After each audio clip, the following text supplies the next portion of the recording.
Welcome back to Tide Pod on the YouTube home of Tide Illustrated. Jack Knowlton and Tony Tsoukalis switching it up from football. We had our last show a couple of days ago recapping Alabama's loss to Michigan in the ReliaQuest Bowl. We're gonna put football under the proverbial rug for a little bit. We've obviously got plenty of offseason news coming, draft decisions, some transfer portal late on stuff, and looking ahead to spring. We'll have all that on the site. We're going to talk some hoops, Tony, because SEC play is upon us. Alabama basketball will tip off SEC play on Saturday. You're listening to this on Friday, of course. The Tide will face the number 12 Oklahoma Sooners, who are 13-0, one of, get this, 3 13-0 teams in the country. All of them are in the SEC, as Oklahoma, Tennessee, and Florida. The only undefeateds left in the nation all reside in the SEC. This conference is ridiculous. Alabama's going to start play. That game, by the way, SEC Network, 5 p.m. On Saturday, if you want to watch that. So I figured it was fitting, Tony, if we kind of assess things and take a look at the pulse of Alabama basketball as we head into this gauntlet. They played a gauntlet in non-con. They're going to play another one here in conference play. I'm really excited for the next couple months just to watch. I think the SEC basketball in general. I don't know if you feel the same way, but I think this is just going to be really fun with how good all of these teams are. Yeah, I mean, it's insane how much talent there is in this conference. And it's kind of like, we were just talking about predictions, and you look and it's like Alabama is a better team than it was last year, but it is hard to, really make the record too much better than it was last year just because of all the competition it's going to play. I mean, you go through this schedule and it's like there's not a really a real breather. I mean, I guess maybe a little bit. When actually really there's not. I mean, like there's teams that you would expect Alabama to have a win against, but look, every team in the SEC has at least 10 wins. South Carolina has the 3 losses. Nobody else has more than that. I mean, there really isn't an easy team in this conference right now. Yeah, it's absurd. Joe Lunardi has Alabama is one of 13 teams he has in the NCAA tournament from the SEC. So it is going to be, there's going to be some interesting, who kind of separates themselves out from the pack and is able to compete for a title, and who maybe, sputters a little bit, but even sputtering in SEC play might still get you in the NCAA tournament, which is, I think, where a team like Oklahoma could find itself. But when you kind of look at Alabama's resume here and just we're kind of reflect on their non-con, overall, they are obviously the 5th ranked team in the country in the AP poll. A couple of metric sites, which of course Nate Oates loves. KenPom, they are the 9th ranked team. So KenPom is a fan of the Alabama Crimson Tide. Torvik, another analytics site, has them at number 7. They are number 9 in the net, which of course is kind of the reflection of your strength of schedule stuff. So something Oates certainly strives to be in the top 10. That's why he plays all those good non-con games. So they're in the top 10 there. And then Joe Lunardi, like I mentioned, has Alabama as a number 2 seed right now, playing in Raleigh, North Carolina in their first round. I'll take it. game. Yeah, easy trip for us. So could be, easier trip. I mean, there's not really like a slam dunk. Man, you missed it the year we got to go to Birmingham first round. That was the easy from a reporting standpoint. That was the easiest, but Raleigh would be manageable, so I'm okay with that. Yeah, so they have them up playing in Raleigh right now. Obviously, that is gonna change and shift around as things go forward. But that's kind of the resume for Alabama, Tony. And I'll just start with an overarching question. We're going to get a couple of superlatives and then predict our picks for the SEC.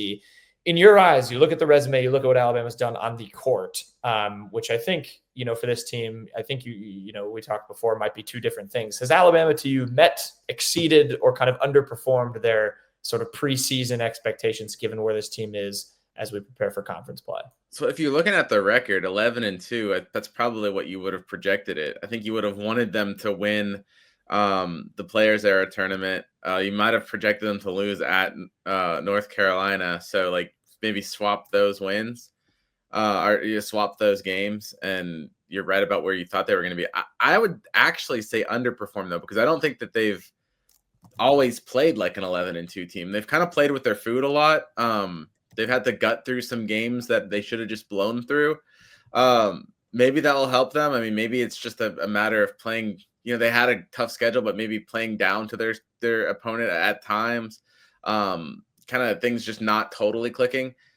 I think this is one of the most talented, the deepest rosters in college basketball. So you really should be blowing through games that you should, that you're projected to win. I'd like to see them be a little bit more dominant. Maybe it's going to be hard to do that in SEC play, but maybe it all balances out, and it was just a matter of them kind of playing down to their competition. But I was not as impressed with the performance on the court as I thought I would be, and I had sky high expectations.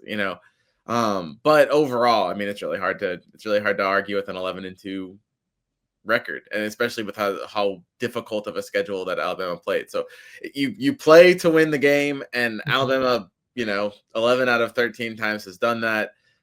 They've gotten some consistency in recent games, which you'd expect them to. Kent State and South Dakota State, obviously they had that horror show at North Dakota that they survived. But I think they're kind of going on the right track heading into SEC play. This Oklahoma one will be, to me, a big test. But, I would say just slightly underperformed. Yeah, I think I agree with you. I think the lessons that this team learned, they're going to show if they learned them pretty quick with how good the SEC is. And I think there were things they did really well, like you said. Some of those wins were super impressive. I look at Carolina. Illinois was another one in Birmingham that I thought the team really stepped up. But yeah, to me, I think I'm a little bit underwhelmed. I think the biggest thing, has been a consistency thing. I think that's what Nate Oates has kind of come back to. It's just we haven't really seen a full 40 minutes of basketball, even in some of these blowout wins over some of these worse, mid majors. I haven't seen, this team kind of string together a complete performance on both ends of the floor. It's, in Kent State, it was excellent defense, but the offense kind of sputtered, turned the ball over a lot. Against South Dakota State, the opposite happened. Really good offense, scored 105 points, gave up 82. They let a guy have 21 and 15 on them. So, you mentioned North Dakota too. They let Trace and Eagle staff, a name Alabama fans won't forget in a hurry, dropping 40. So, there's a lot of, I think, inconsistencies, but certainly there's a lot of promise that they can iron those out and win games in conference play. So I think they're right in the thick of it. But yeah, I'd go just below the met expectations line, I think, and slightly under delivered so Are you far. just whelmed? Just regular I'm whelmed? whelmed. Yes. I think I'm not overwhelmed. I'm not necessarily underwhelmed, because you're right. I think this team is super talented and has shown it at times. But I would say whelmed. In some superlatives, as we kind of look back too, with some specific players, some specific attributes about this team to evaluate. For you, Tony, maybe, if it's an individual, who has maybe been the biggest surprise of non-conference play? And we're going to do the biggest disappointment as well. So call it a positive surprise in non-con so far. Yeah, I think Mo Diabate was a guy that, we keep on saying this, but he was a guy that we thought was going to be end of the bench guy. And he in non-conference play, he was solid. 4.8 points per game, 5.8 rebounds. Was he second on the team in rebounds? No, yes. Third on the team in rebounds, just below Cliff Amore. I mean, but he's a guy that, giving you 14 minutes a game. That's more than I thought he was going to. He definitely has a role in this team. And, he can he's that ultimate blue collar guy that, Nate Oates needs. And Nate Oates talks about, if you bring that intensity, he'll use you on the court. And I really think Mo Diabate does that. And so, we saw how important he was in the tournament, and he won them a game. I think he's going to probably win them a game or two in SEC play as well. And so, credit to him for sticking around, for believing in his game, and then, for really stepping up. So I think he's a nice little surprise. It shows you how deep this roster is. But yeah, that's my surprise. Yeah, I'm loved what I've seen from Mohamed Diabate. I was a Mohamed Diabate fan last year, and obviously his heroics in the NCAA tournament. And, maybe we should have seen this one coming. I remember talking to Mark Sears, about, he was asked, how do you guys balance having such a deep roster with so many guys while, kind of focusing on the team aspect instead of everyone trying to do what they want to do individually. And he was like, we look at Mohamed Diabate, like that's how we earn extra. That's what you do to earn extra minutes. You make sacrifices, you do all these things. So he's clearly a role model for the team. And I think, yeah, he has been a very pleasant surprise. I'm really interested to see. There is just going to be some games where you absolutely are going to need that, when you are pushed by a Texas on the road, when you play a team like A&M that rebounds the ball really well. and you need a guy in there to just scrap, and he Mhm. will absolutely do that. Been one of the more consistent performers on this team. For myself, I'm going to go with one who, if you're reading the tea leaves this offseason, kind of like Diabate, you maybe weren't as surprised because Nate Oates was dropping some hints. But for me, it's got to be LeBaron Philon. I think even for Nate Oates, and he was kind of saying, this guy was the star of the show over the summer. He really came in and worked his butt off and proved he belonged at the level, and not only belonged at the level, but could excel at the college level. I think even in his eyes, LeBaron's exceeded what maybe they were expecting of him.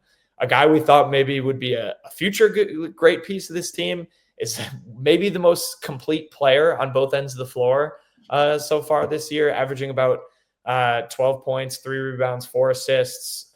He's second on the team in steals, great defender, and is turning into, I saw a mock draft today. I think they had him, 16th or 19th in a mock draft. So he's turning into an NBA prospect, and he's absolutely a vital part of this team's guard rotation. I love watching him play.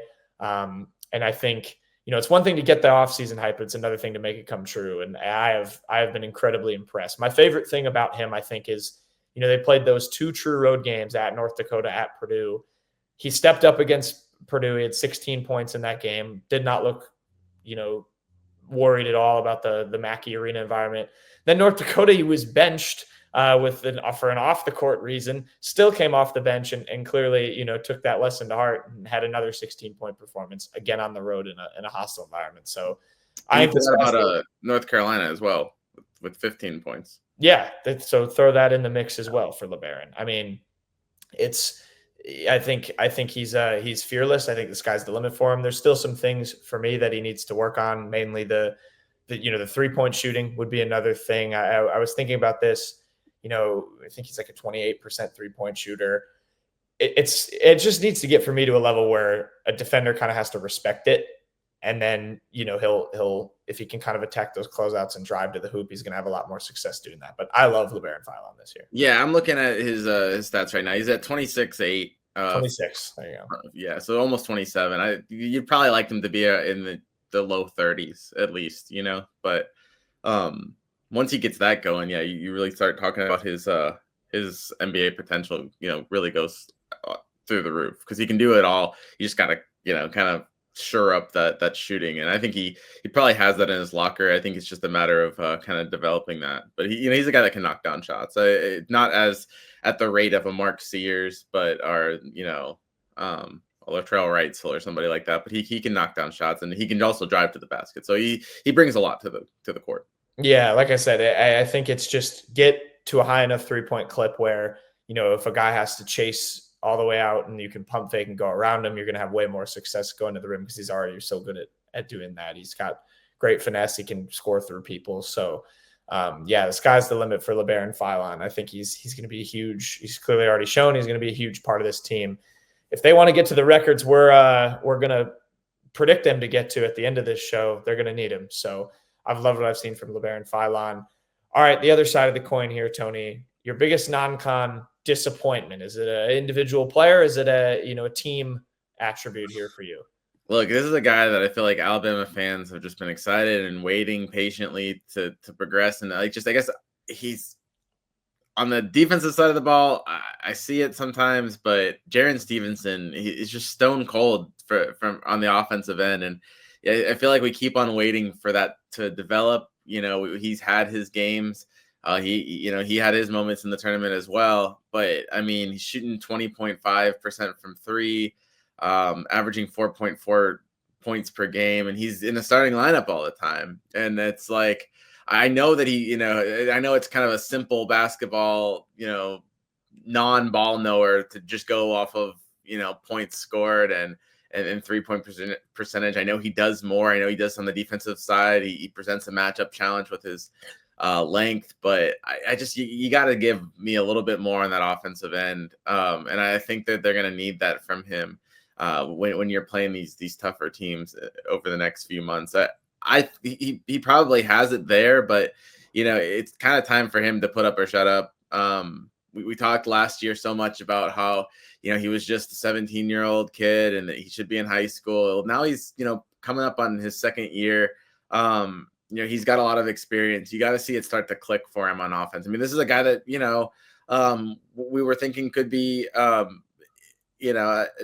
potential NBA lottery pick. He, can kind of come out of there. So, I think that that's something that if he progresses, the ceiling on this team goes way up. But I'll kind of at the point where I'll believe it when I see it. So I've been a little bit disappointed in Jaren Stevenson.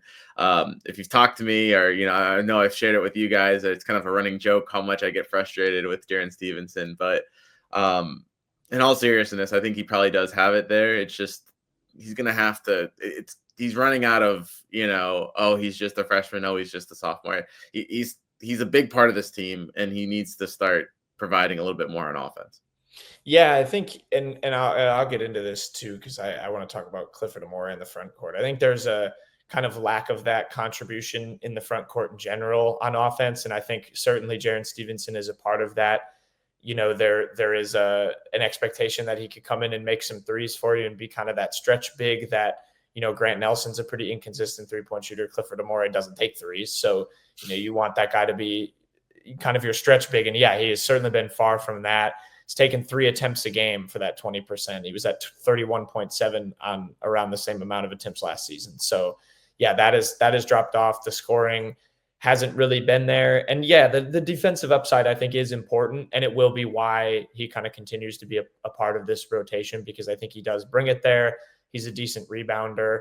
For me, and I said this off air, Jaren Stevenson is probably not going to win Alabama too many games this year, but if he doesn't lose them games, he's still going to be kind of a part of things. And I think, like Tony was saying, the frustration is he looks at times like a player who can win a game for you, but it's not consistent enough to go back to the top of the show too. It's been a lack of consistency from everybody, but yeah, it's been pretty severe for him. So, and with all the starts, that makes it, all the more frustrating, because it's like, do you want to go in another direction, which we'll see if Alabama does in SEC play. But yeah, I agree with you. He has been a pretty disappointing, had a pretty disappointing start to the year for me. And I wrote about this, and Tony's going to touch on it more. We're going to do New Year's resolutions, but my biggest disappointment has been the 3-point shooting in general. I mentioned obviously Stevenson.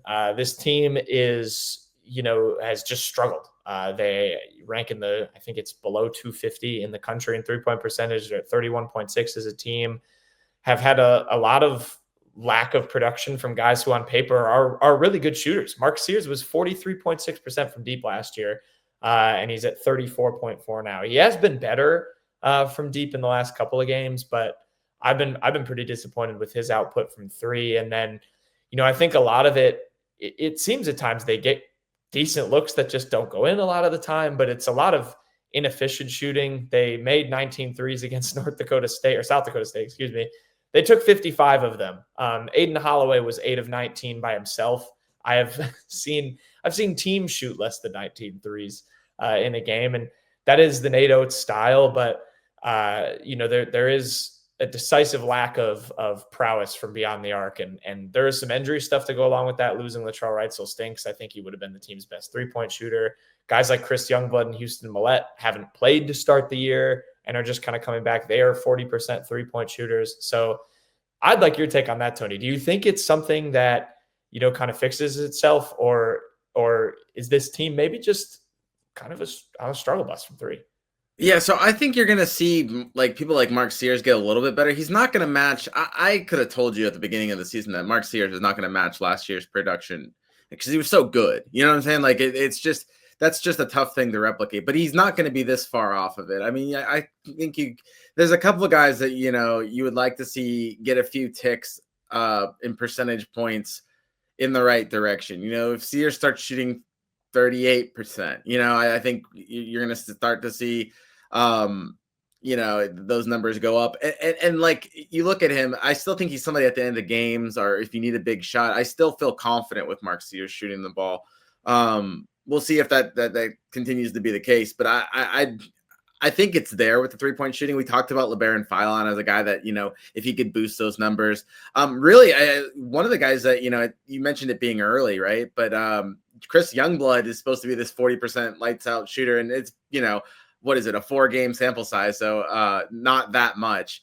But he's only shooting it what, like 25%. I'm looking at it right now. He's 6 of 24 from three. I think he's a guy that you're going to really need to step up a lot. And like it's like I said, it's a small sample size, so you could really see those numbers go a lot higher than they are.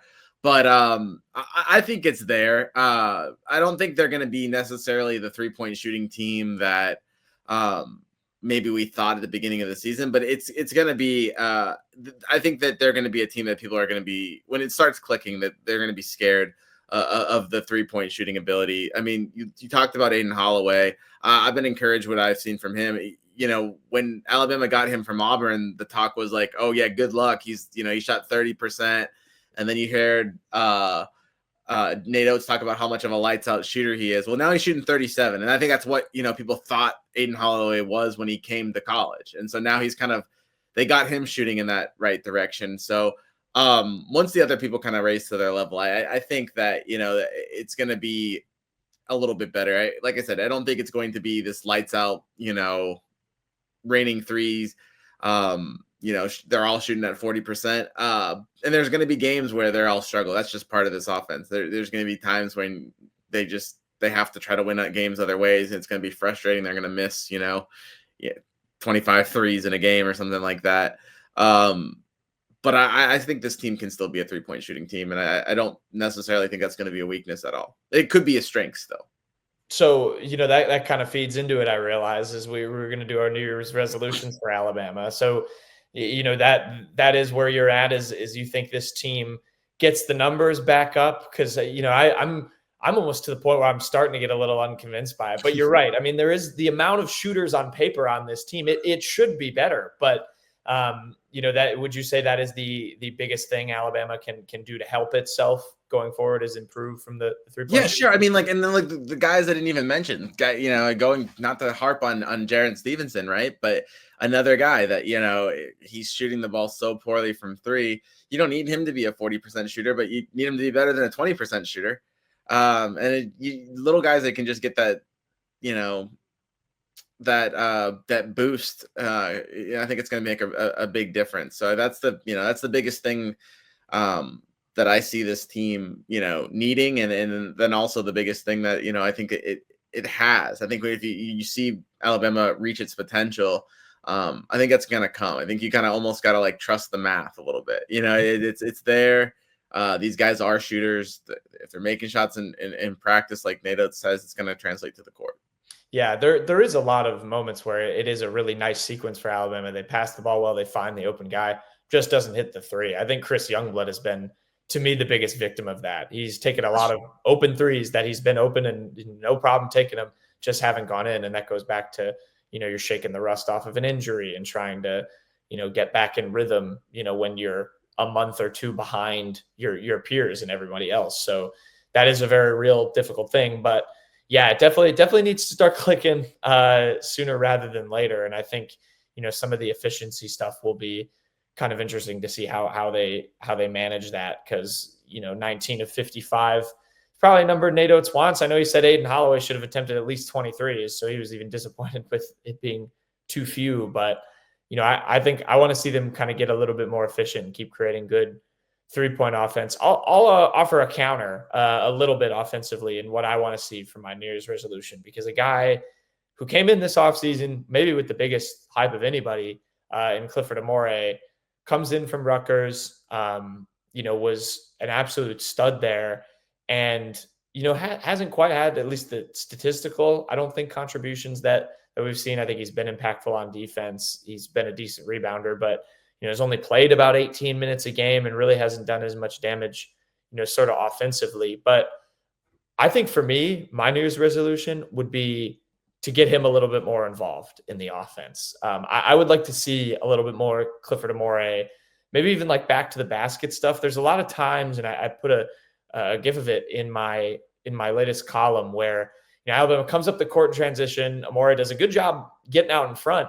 And then Mark Sears or another guard will try and throw a really early entry pass into him. It'll sail over his head out of bounds. And I just think it's he feels like a tool to me that they haven't quite figured out how to use yet offensively. I think we've seen the defensive, numbers, and Notes talks about the leverage numbers and all that stuff. And I think he will be a good, uh, impactful defender in SEC play. But I don't know. I would like to see them feed him a little bit more and let him do maybe a little bit more post up, back to the basket stuff. I think that'll help, maybe settle things down a little bit and maybe even open the court up to where you're creating a little bit more open threes off of that. Have they been saving him for SEC play? Have they been like maybe limiting him a little bit to keep him?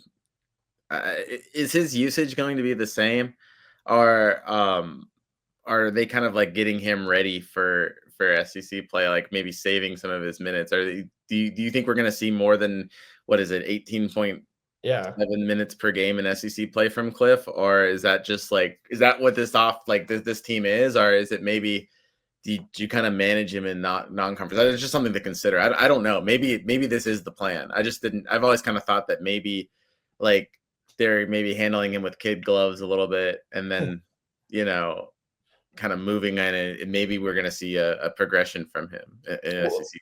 I don't know. and that's a fair thing to think that's the plan because of how much investment this team put into him. There was talks about the NIL offers that he was getting as a transfer. So, he was getting paid, getting the looks to be kind of one of the stars of this team. And he's been a good supporting player. I don't think, Clifford Moore has been bad by any means. And I think particularly on the defensive end, his presence kind of already been felt. But yeah, I want to see a little bit more. And I think, there's times where I think Alabama in general, I know Oates wants to play fast. He wants to create a lot of threes. I think sometimes they play a little too fast. And I think, Yeah. I think having him and giving him a couple of possessions where you just kind of throw him a bone, feed him the ball in the post, let him go one-on-one, see what he can create. I think that'll help kind of slow things down a little bit naturally and maybe have the offense feel a little bit less rushed, which has been, kind of a contributor for a lot of these turnover things and, why they've had some giveaways and just missed passes. I think letting him establish himself on offense a little bit more, I think will help this team a little bit. That's kind of what I want to see. But yeah, I am incredibly intrigued when you talk about the minutes, how much that's going to go up or if it's going to stay the same, because it feels like he's a guy who, you would want to unleash for, 23, 25 minutes a game, at least in SEC play. And I think regardless of how that looks, he's got to be closing games. I mean, when Janai Broom is being fed the ball with a minute left in the Iron Bowl, last year you had Nick Pringle on him. This year you had Clifford Amore. That's, I think, where you'll see the biggest difference. Yeah, for sure. It's going to have to be if they're going to be the team that I think they're going to be.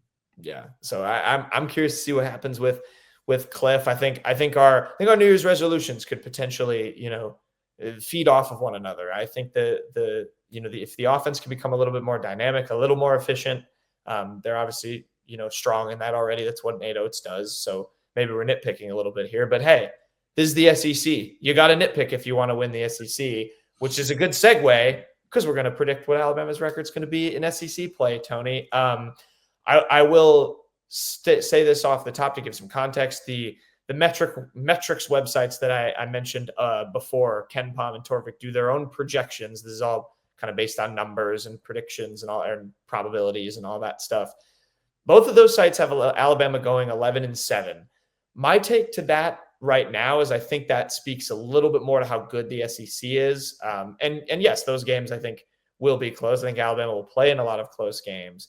But I think, where the numbers might show a different result or one result, I think Alabama might get a different result on the court. And Tony, I think you probably agree with me. What is your prediction for Alabama's SEC play record this year? Yeah, I think I had them at 14-4, which seems high when you said 11-7. But I think that this team, like I said, kind of played with its food at times. It's better than its numbers. And I think it's going to rise to the competition. I thought this team was either the best or the second best team heading into the preseason. And they haven't really looked like that during the season. But at the same time, they haven't lost game. They've only lost 2 games. And it was at Purdue. And then it was in a championship game of a tournament.